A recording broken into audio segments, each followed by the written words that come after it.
अस्सलाम वालेकुम वरहमतुल्लाहि वबरकातुहू। खौफ, परेशानी,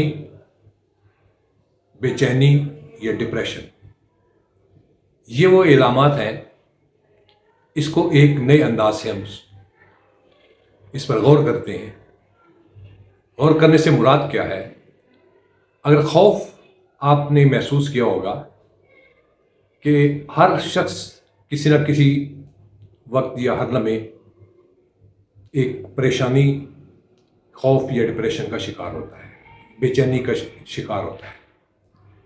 इस मरहले में तामीरी चीज़ क्या है? मिसाल के तौर पर मैं एक मिसाल देता हूँ कि इंसान बाज़ औक़ात अपने आप को बीमार समझता है। अब वो बीमार नहीं है, लेकिन अंदर से उसको ये है कि कहीं मुझे शुगर ना हो, कहीं मुझे जो है बीपी ना हो, कहीं मुझे मुख्तलिफ नोयत की जो बीमारी हैं उनके बारे में वहम का शिकार हो जाता है, यानी खौफ और वहम। अब इसके साथ दूसरी तरफ अब उसका मस्बत पहलू ये है कि वो इंसान अपनी केयर करता है, अपनी डाइट के हिसाब से, अपनी मेडिकल चेकअप के हिसाब से। ये हुआ उस खौफ का तामीरी मकसद कि अपने बचाव के लिए वो इस इलामात का शिकार होता है।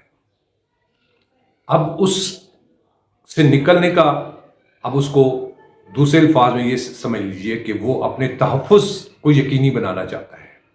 इसी तरीके से किसी काम के सिलसिले में उसको फ़िक्र होती है, परेशानी होती है कि ये काम मेरी ज़िम्मेदारी है, यानी ज़िम्मेदारी का एहसास होता है, जिसकी वजह से उसने उस काम को जो करना है कि इसमें कोई ताख़ीर ना हो जाए, कोई इसके अंदर ऊंच नीच ऐसी ना हो जाए जिसकी वजह से मैं अदम तहफ़्फ़ुज़ का शिकार हो जाऊँ। उस अदम तहफ़्फ़ुज़ के शिकार के एहसास की वजह से उसमें जो खौफ होता है वो एक किस्म का उसको प्रोटेक्शन देता है और वो एक किस्म का फ़ाइट के लिए तैयार हो जाता है।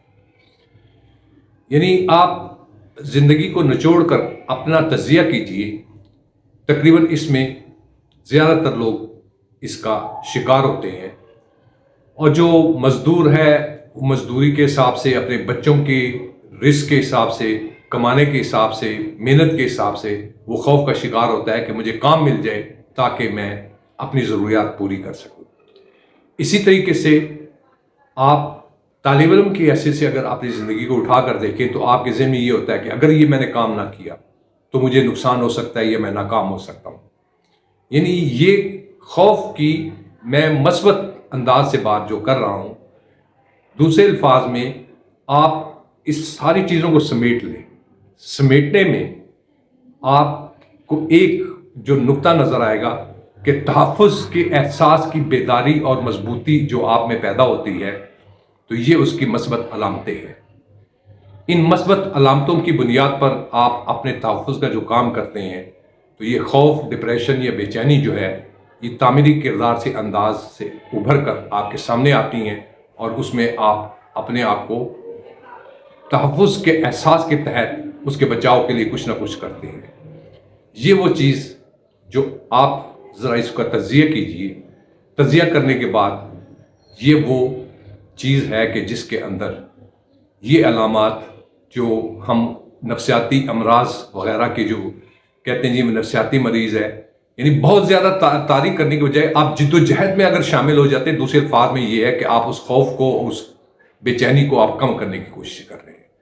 ये है असल मकसद जो मैं आपके सामने बयान कर रहा हूँ। छोटी सी वीडियो पेश की, अपनी राय का ज़रूर इज़हार कीजिएगा। अल्लाह ताला हमें सुकून करे, कामयाबी और कामरानी अता फरमाए, सेहत तंदुरुस्ती अता फरमाए। आमीन सुमा आमीन। इजाज़त चाहता हूँ। अस्सलाम वालेकुम व रहमतुल्लाहि व बरकातहू।